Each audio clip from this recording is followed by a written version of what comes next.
മഹാമാഘ മഹോത്സവത്തിന്റെ ഭാഗമായിട്ട് ഭാരതപ്പുഴ ഉത്ഭവിക്കുന്ന ത്രിമൂർത്തി ഹില്ലിൽ നിന്ന്, ആ ത്രിമൂർത്തി ഹില്ല് അത്രി അനസൂയ ദേവിമാരുടെ തപോഭൂമിയാണ്.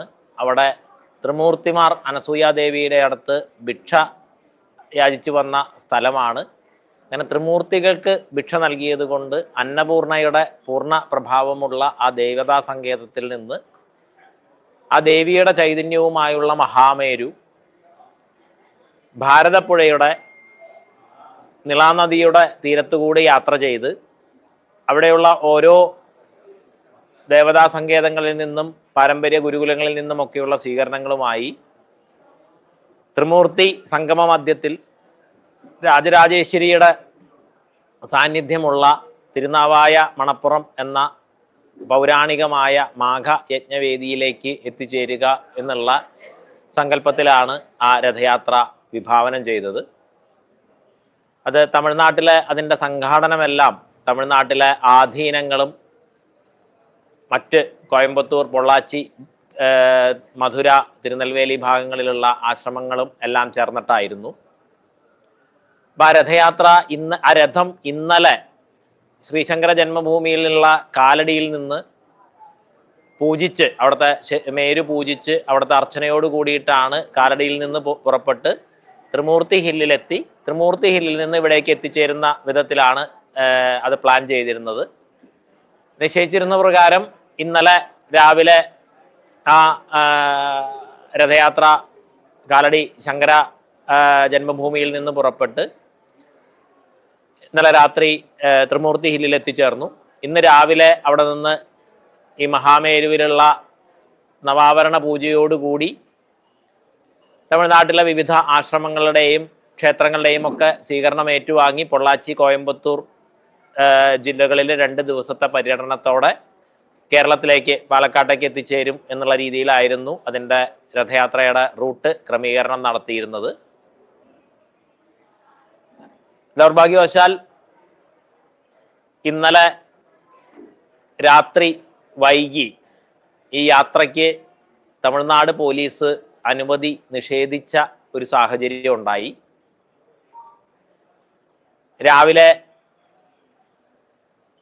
ത്രിമൂർത്തി ഹില്ലിലെ ആ ത്രിമൂർത്തി ദേവസ്ഥാനത്ത് മേരുവിലുള്ള പൂജയും മറ്റും കഴിഞ്ഞപ്പോൾ ആ മേരുവുമായി രഥത്തിൽ പുറപ്പെടാൻ കഴിയില്ല. പോലീസ് അത് പിന്നീട് ആ യാത്ര രഥം പിന്നീട് പോലീസിന്റെ നേതൃത്വത്തിൽ അതിർത്തി വരെ കടത്തി തരണം. ആയിരക്കണക്കിന് വാഹനങ്ങൾ ദിവസവും പോകുന്ന കോയമ്പത്തൂർ, പൊള്ളാച്ചി, അത് രഥം എന്ന് പറഞ്ഞാൽ ഒരു 4 വീലർ, അതായത് കോളിസിന് മുകളിൽ കുറച്ച് അലങ്കരിച്ചിട്ടുള്ള വണ്ടിയാണ്. കൂടെ അതിൽ യാത്ര ചെയ്യുന്ന രഥത്തിന്റെ ഭാഗമായി ഒരു നിഷേധിക്കുക എന്ന് പറയുന്ന, അനുമതി നിഷേധിക്കുക എന്ന് പറയുന്നൊരു, അതെ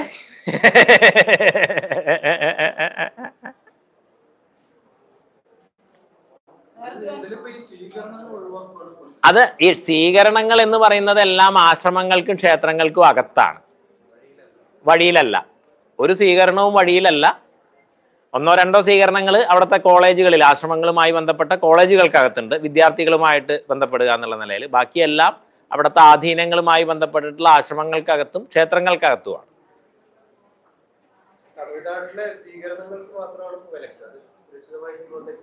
പാലക്കാട് നിന്ന് മുൻ നിശ്ചയിച്ച പ്രകാരം അതേ ഷെഡ്യൂളിൽ തന്നെ യാത്ര പുറപ്പെടും, യാത്ര തുടരും. അല്ല, അത് നമ്മൾ അതിനനുസരിച്ച് പാലക്കാട് മുൻ നിശ്ചയിച്ച ദിവസത്തിൽ തന്നെയാണ് പാലക്കാട് നിന്നുള്ള യാത്ര തുടരുന്നത്. കാരണം എല്ലാ സ്ഥലത്തും ആ സ്വീകരണത്തിന് വേണ്ടിയിട്ടുള്ള ക്രമീകരണങ്ങളൊക്കെ പാലക്കാട് നിന്ന് തൊട്ടുള്ള ക്ഷേത്രങ്ങളിലൊക്കെ ചെയ്തു കഴിഞ്ഞിട്ടുണ്ട്. അവിടെയുള്ള ആളുകൾ വരികയും അതിൻ്റെ പ്രവർത്തനങ്ങളൊക്കെ നടന്നു കഴിഞ്ഞിട്ടുണ്ട്. അപ്പോൾ അതിനനുസരിച്ച് അതെല്ലാം മുൻ നിശ്ചയിച്ച പ്രകാരം തന്നെയാണ് നടക്കുക. 22-ന് ഗണേശ ജയന്തിയുടെ അന്ന് വൈകിട്ടാണ് രഥം ഇവിടെ എത്തിച്ചേരും.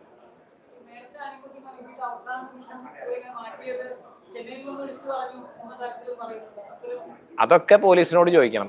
ഇവിടെ കളക്ടറാണ് അവസാന നിമിഷം, അത് സ്വാഭാവികമായിട്ടും നിങ്ങൾ മാധ്യമപ്രവർത്തകരായതുകൊണ്ട് അറിയാം, സാമാന്യമായിട്ട് പലപ്പോഴും ഉത്സവങ്ങളുടെയും മറ്റുള്ള കാര്യങ്ങളുടെയും ഒക്കെ അനുമതിയും മറ്റുള്ള കാര്യങ്ങൾക്കും ഒക്കെ വേണ്ടിയിട്ട് അധികാരികളെ സമീപിക്കുമ്പോൾ നിങ്ങൾ കാര്യങ്ങളുമായിട്ട് മുന്നോട്ട് പോയിക്കോളൂ, നമ്മൾ ഒഫീഷ്യൽ പ്രൊസീഡിങ്സ് ഒക്കെ വഴിയെ ചെയ്തു കൊള്ളാം എന്ന് പറഞ്ഞിട്ടാണ് എല്ലാ കാര്യങ്ങളും നടക്കുക പതിവ്.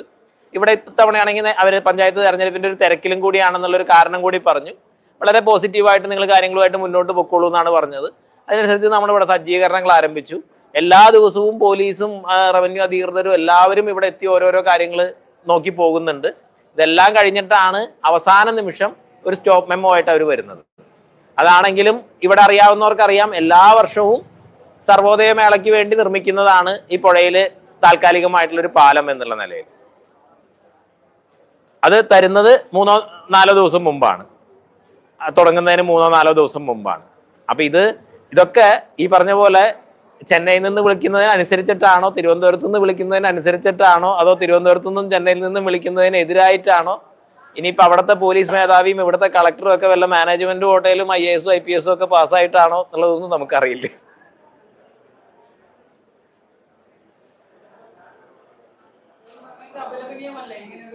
തീർച്ചയായിട്ടും ഇപ്പൊ കേരളത്തിനെ സംബന്ധിച്ചിടത്തോളം എന്ന് പറഞ്ഞു കഴിഞ്ഞാൽ കേരളത്തിൽ ഒരുപാട് രഥയാത്രകൾ നടക്കുന്നത് നിങ്ങൾക്കറിയാം. സംസ്ഥാനം മുഴുവൻ വ്യാപിച്ചിരിക്കുന്ന രഥയാത്രകൾ നടക്കുന്നുണ്ട്. തമിഴ്നാട്ടിലും മറ്റുള്ള പല രാഷ്ട്രീയ പ്രസ്ഥാനങ്ങളുടെയും ഒക്കെ ഇത്തരത്തിലുള്ള വലിയ യാത്രകൾ, വലിയ ഗതാഗത തടസ്സമൊക്കെ യഥാർത്ഥത്തിൽ ഉണ്ടാകുന്ന കാര്യങ്ങളൊക്കെ നടക്കുന്നുണ്ട്. അതിനെല്ലാം പലതിൻ്റെയും പേരിൽ, രാഷ്ട്രീയ പ്രസ്ഥാനങ്ങളുടെ പേരിൽ, മറ്റ് മതപരമായിട്ടുള്ള കാര്യങ്ങളുടെ പേരിലൊക്കെ നടക്കുന്നതാണ്. അപ്പോൾ അങ്ങനെയൊക്കെ നടന്നുകൊണ്ടിരിക്കുകയും ഒക്കെ ചെയ്യുന്നൊരു കാലത്താണ് ഈ 3 അക്ഷരത്തിൽ പറഞ്ഞാൽ 3 കാറ് പോകുന്നതിന് അനുമതി തരാതിരിക്കുന്നത്.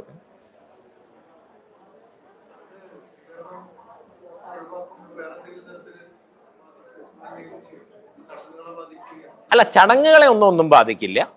അതിനെ സംബന്ധിച്ചിടത്തോളം ആ ഒരു സന്ദേശവുമായിട്ട് ഇത്രയും ആളുകളുമായിട്ട് അത് പങ്കുവെക്കുന്നതിൻ്റെ ഒരു സാധ്യതകളെ ഇല്ലാതാക്കുകയാണെന്ന് തോന്നുന്നു.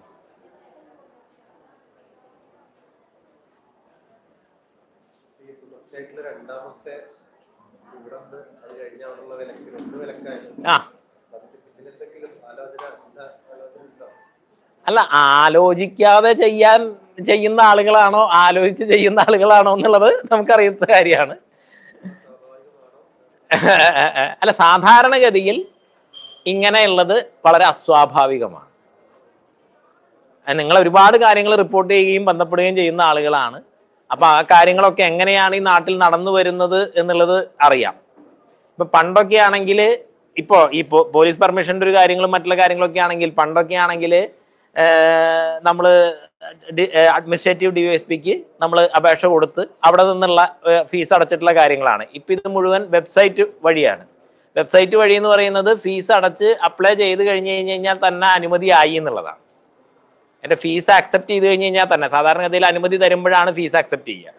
ഇത് ഫീസ് ആക്സെപ്റ്റ് ചെയ്യുമ്പോൾ തന്നെ അനുമതിയായി എന്നുള്ളതാണ് അതിൻ്റെ ഒരു പ്രധാനപ്പെട്ട കാര്യം. അല്ല, ഇപ്പോൾ ഓൺലൈനായിട്ട് മാത്രമേ നടക്കൂ,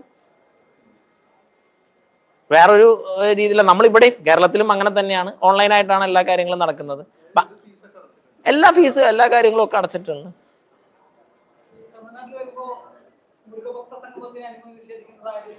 തിരുപ്പറംകുണ്ടത്ത് ദീപം കത്തിക്കുന്നതിന് വേണ്ടിയിട്ട് അനുമതി നിഷേധിക്കുന്ന സാഹചര്യം ഉണ്ടായി.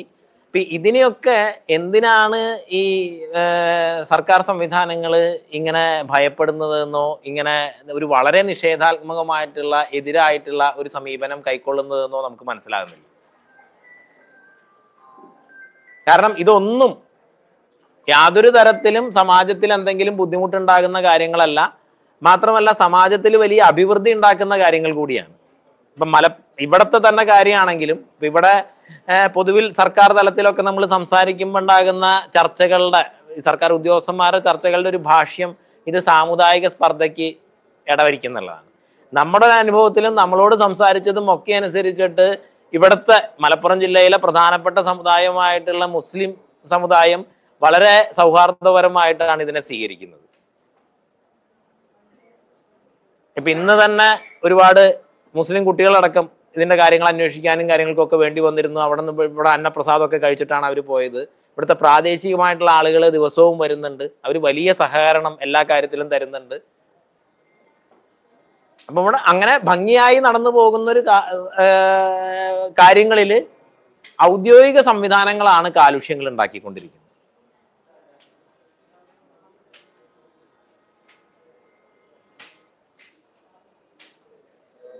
ഇവിടെ ജനങ്ങൾക്ക് യാതൊരു പ്രശ്നങ്ങളും ഇല്ല. ജനങ്ങൾക്കിടയിൽ ഭിന്നിപ്പുണ്ടാക്കാനും പ്രശ്നങ്ങൾ ഉണ്ടാക്കാനും വേണ്ടിയിട്ടുള്ള കാര്യങ്ങൾ നടത്തുന്നത് ഔദ്യോഗിക സംവിധാനങ്ങളാണ്.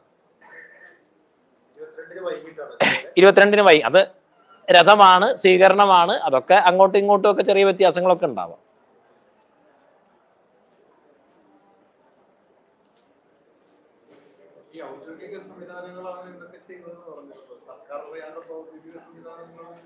അല്ല, ഈ വലിയ സർക്കാർ എന്ന് പറയുന്ന വലിയ കൊടയുടെ ഭാഗമാണെല്ലാം. എല്ലാം സർക്കാരാണല്ലോ.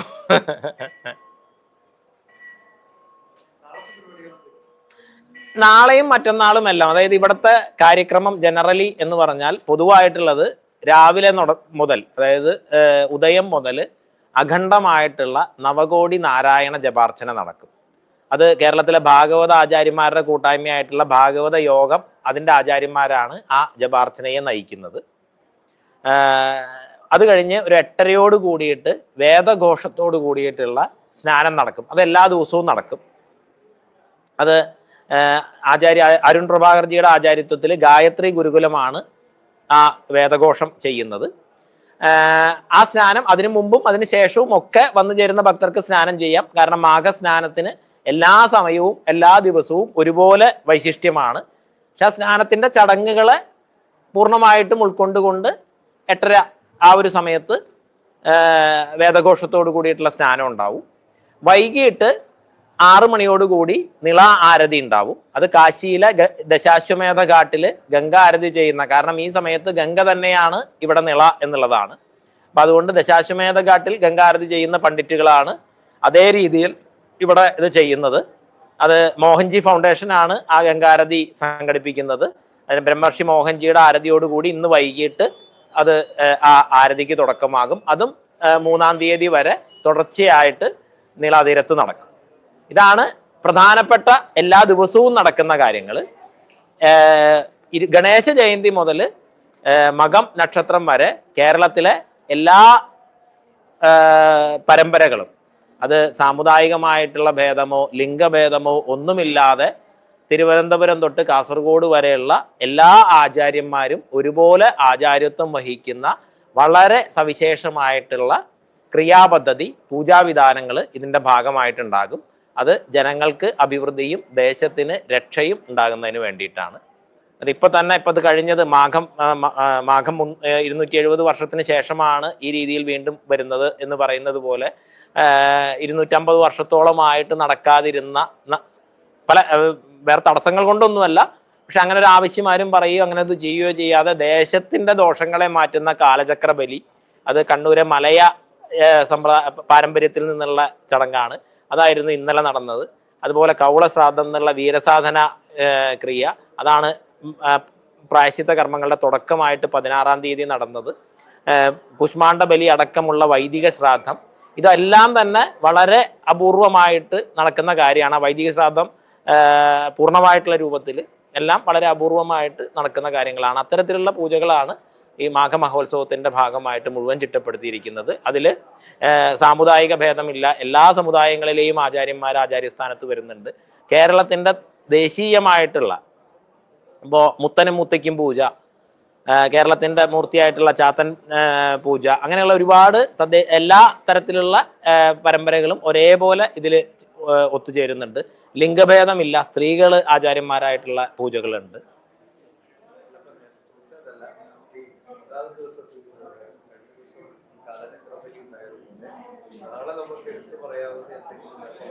അല്ല, ഇനി 22 തൊട്ടാണ് അതിൻ്റെ കാര്യങ്ങൾ തുടങ്ങുന്നത്.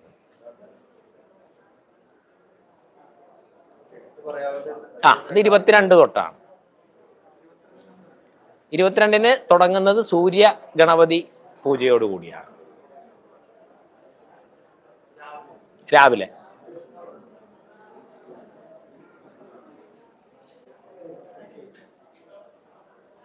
അന്ന് വൈകിട്ട് തിരുവനന്തപുരത്തെ കാണി സമുദായത്തിൽ നിന്നുള്ള അവരുടെ പാരമ്പര്യമായിട്ടുള്ള സർവേശ്വര പൂജ വൈകിട്ട് വിശേഷമായിട്ട് നടക്കുന്ന ഒന്നാണ്. എവിടത്തെ? തമിഴ്നാട്ടിലെ മുഴുവൻ കാര്യങ്ങളും സംഘടിപ്പിക്കുന്നത് അവിടുത്തെ ആധീനങ്ങളാണ്. അവിടുത്തെ ആശ്രമങ്ങളാണ്, തമിഴ് ആധീനങ്ങളാണ് അവിടുത്തെ മുഴുവൻ കാര്യങ്ങളും സംഘടിപ്പിക്കുന്നത്.